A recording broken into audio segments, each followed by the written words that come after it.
ਇਸੇ ਦੇ ਨਾਲ ਤੇ ਮੈਂ ਹਾਂ ਪ੍ਰਵੀਨ ਸ਼ਰਮਾ ਹਾਜ਼ਰ ਹਾਂ ਇੱਕ ਹੋਰ ਨਵੀਂ ਰਿਪੋਰਟ ਲੈ ਕੇ।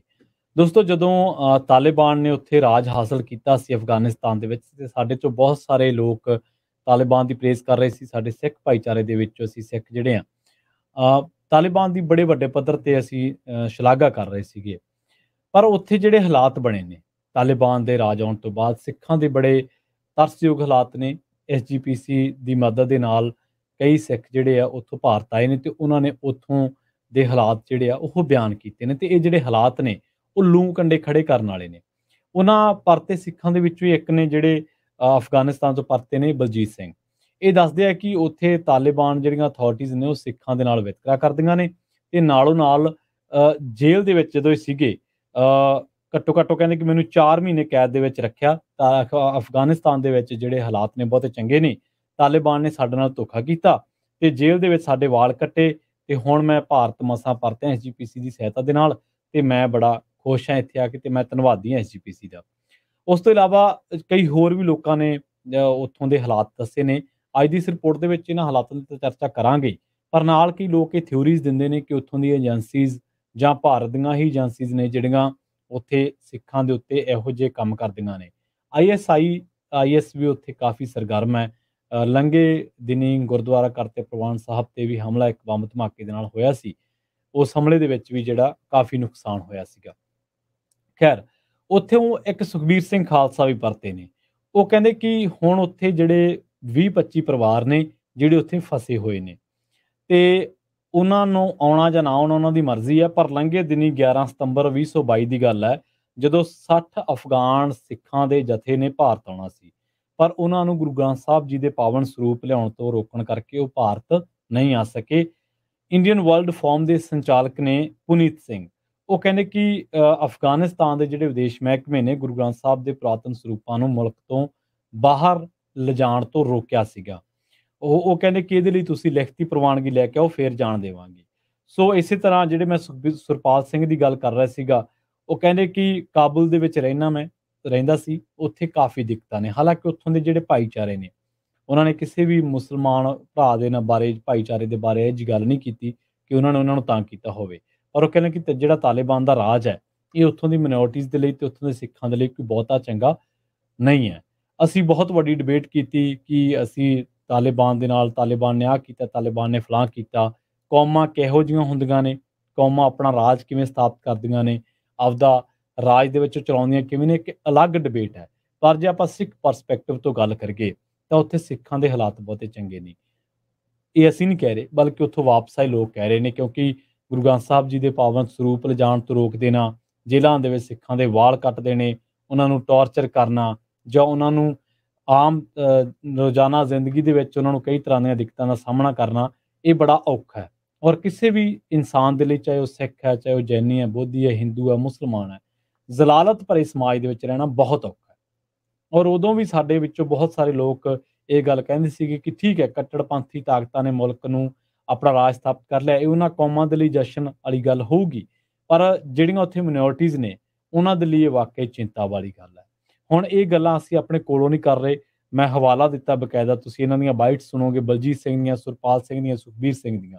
ਇਹ ਉੱਥੋਂ ਪਰਤੇ ਨੇ ਤੇ ਹਾਲੇ ਵੀ ਜਿਹੜਾ ਉੱਥੇ ਤਕਰੀਬਨ 20 ਸੇਵਾਦਾਰ ਦੱਸਦੇ ਕਿ ਗੁਰਦੁਆਰਾ ਸਾਹਿਬਾਨ ਦੇ ਵਿੱਚ ਰੁਕੇ ਹੋਏ ਨੇ। 30 ਤੋਂ 35 ਲੋਕ ਹਾਲੇ ਵੀ ਅਫਗਾਨਿਸਤਾਨ ਦੇ ਵਿੱਚ ਫਸੇ ਹੋਏ ਨੇ। ਇਹਨਾਂ ਨੇ ਫਸੇ ਹੋਏ ਕਿਹਾ, ਇਹਨਾਂ ਨੇ ਐਸਜੀਪੀਸੀ ਦਾ ਧੰਨਵਾਦ ਵੀ ਕੀਤਾ ਕਿ ਉਹਨਾਂ ਦੇ ਉਪਰਾਲੇ ਸਦਕਾ ਅਸੀਂ ਭਾਰਤ ਆ ਸਕੇ ਹਾਂ।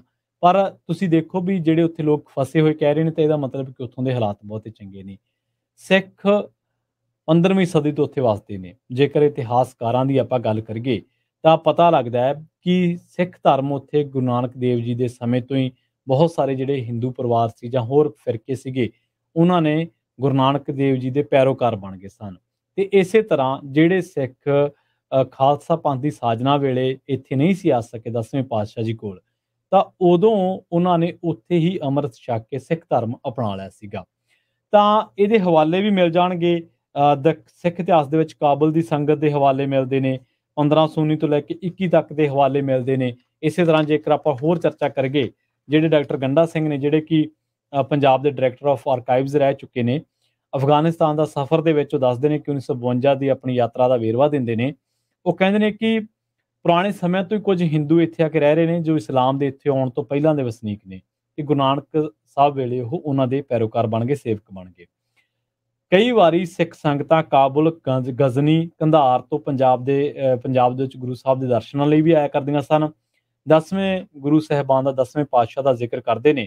ਉਹ ਕਹਿੰਦੇ ਉਦੋਂ ਵੀ ਇਹਨਾਂ ਸ਼ਹਿਰਾਂ ਦੇ ਵਿੱਚ ਸਿੱਖਾਂ ਨੇ ਅੰਮ੍ਰਿਤ ਛਕਿਆ ਸੀਗਾ, ਜਿਹੜੇ ਕਿ ਉੱਥੇ ਨਹੀਂ ਸੀ ਪਹੁੰਚ ਸਕੇ। ਫਿਰ ਵੀ ਕੁਝ ਟੱਬਰ ਅਜਿਹੇ ਸਨ, ਕੁਝ ਪਰਿਵਾਰ ਅਜਿਹੇ ਸਨ ਜਿਨ੍ਹਾਂ ਨੇ ਅੰਮ੍ਰਿਤਧਾਰੀ ਨਹੀਂ ਸੀ ਹੋ ਸਕੇ, ਪਰ ਉਹਨਾਂ ਦੇ ਸਿੱਖੀ ਸਿਦਕ ਦੇ ਵਿੱਚ ਕੋਈ ਫਰਕ ਜਿਹੜਾ ਉਹ ਨਹੀਂ ਆਇਆ ਸੀ। ਇਤਿਹਾਸਕਾਰ ਹਰੀ ਰਾਮ ਗੁਪਤਾ ਨੇ ਵੀ ਆਪਣੀ ਕਿਤਾਬ ਹਿਸਟਰੀ ਆਫ ਸਿੱਖਸ ਦੇ ਵਿੱਚ ਜਿਹੜੇ ਕਾਬੁਲ ਤੋਂ ਆਏ ਸਿੱਖਾਂ ਦੇ ਬਾਰੇ ਜ਼ਿਕਰ ਕੀਤਾ। ਕਾਬੁਲ ਦੇ ਵਿੱਚ ਸਿੱਖ ਰਹਿੰਦੇ ਕਿਵੇਂ ਸੀ, ਉਹਨਾਂ ਦੀ ਕਿੰਨੀ ਆਸਥਾ ਸੀ, ਕਿਵੇਂ ਅਪਣਾਏ ਹੋਏ ਸਨ ਸਿੱਖੀ ਸਿਦਕ ਦੇ ਵਿੱਚ, ਤਾਂ ਇਹਦੇ ਬਾਰੇ ਉਹ ਜ਼ਿਕਰ ਕਰਦੇ ਨੇ। ਇਸੇ ਤਰ੍ਹਾਂ ਜਦੋਂ ਉਹ ਦੱਸਦੇ ਨੇ ਕਿ ਕਾਬੁਲ ਤੋਂ ਇੱਕ ਸਿੱਖ ਆਏ ਸੀਗੇ ਦੁਨੀ ਚੰਦ, ਤੇ ਉਹਨਾਂ ਨੇ 10ਵੇਂ ਪਾਤਸ਼ਾਹ ਸ੍ਰੀ ਗੁਰੂ ਗੋਬਿੰਦ ਸਿੰਘ ਜੀ ਨੂੰ ਇੱਕ ਬੇਸ਼ਕੀਮਤੀ ਤੰਬੂ ਦਿੱਤਾ ਸੀ ਜੋ ਰੇਸ਼ਮ ਦੇ ਨਾਲ ਬਣਿਆ ਹੋਇਆ ਸੀ ਤੇ ਉਹਦੇ ਉੱਤੇ ਸੋਨੇ ਤੇ ਮੋਤੀਆਂ ਦਾ ਕੰਮ ਹੋਇਆ ਸੀ। ਉਸ ਦੇ ਵਿੱਚ ਸ਼ਾਨਦਾਰ ਕਾਲੀਨ ਵੀ ਸਨ।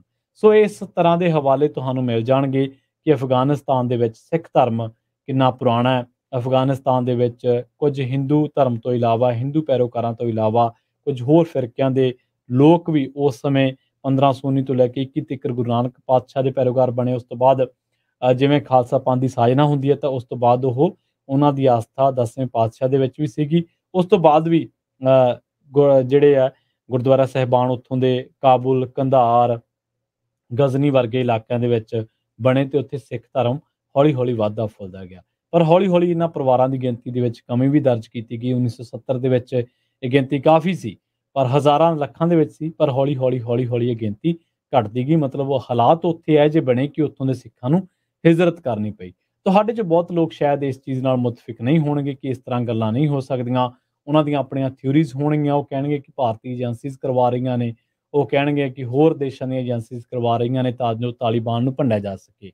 ਪਰ ਉੱਥੋਂ ਦੇ ਜੇਕਰ ਤੁਸੀਂ ਲੋਕਲ ਲੋਕਾਂ ਦੇ ਨਾਲ ਗੱਲ ਕਰੋਗੇ ਤਾਂ ਉਹ ਤਾਲਿਬਾਨ ਬਾਰੇ ਇੱਕ ਹੋਰ ਸੱਚਾਈ ਪੇਸ਼ ਕਰਦੇ ਨੇ।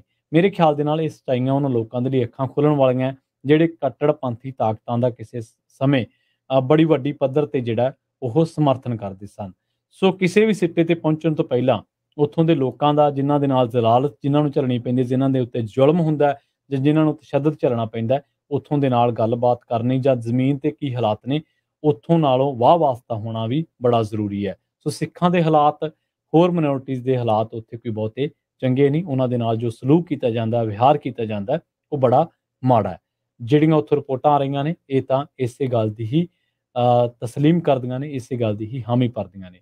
ਜੁੜੇ ਰਹੋ ਪੰਜਾਬੀ ਰੇਡੀਓ USA ਦੇ ਨਾਲ। ਤੁਹਾਡਾ ਸਾਰਿਆਂ ਦਾ ਬਹੁਤ ਬਹੁਤ ਧੰਨਵਾਦ। ਪਰ ਸਾਡੀ ਨਿੰਦਾ ਕਰਨੀ ਬਣਦੀ ਹੈ ਕਿ ਪਾਵਨ ਸਰੂਪ ਉੱਥੋਂ ਲਿਆਉਣ ਤੋਂ ਰੋਕਣਾ, ਗੁਰਦੁਆਰਾ ਸਾਹਿਬਾਨ ਦੇ ਵਿੱਚ ਹਮਲੇ ਹੋਣੇ, ਸਿੱਖਾਂ ਦੇ ਕੇਸ ਕੱਟ ਦੇਣੇ, ਸਿੱਖਾਂ ਦੇ ਨਾਲ ਉਹਨਾਂ ਨੂੰ ਜ਼ਲਾਲਤ ਦੇਣੀ, ਇਹ ਗੱਲਾਂ ਕਿਸੇ ਵੀ ਤਰੀਕੇ ਨਾਲ ਸਵੀਕਾਰਨਯੋਗ ਨਹੀਂ। ਜੁੜੇ ਰਹੋ ਪੰਜਾਬੀ ਰੇਡੀਓ USA ਦੇ ਨਾਲ। ਬਹੁਤ ਬਹੁਤ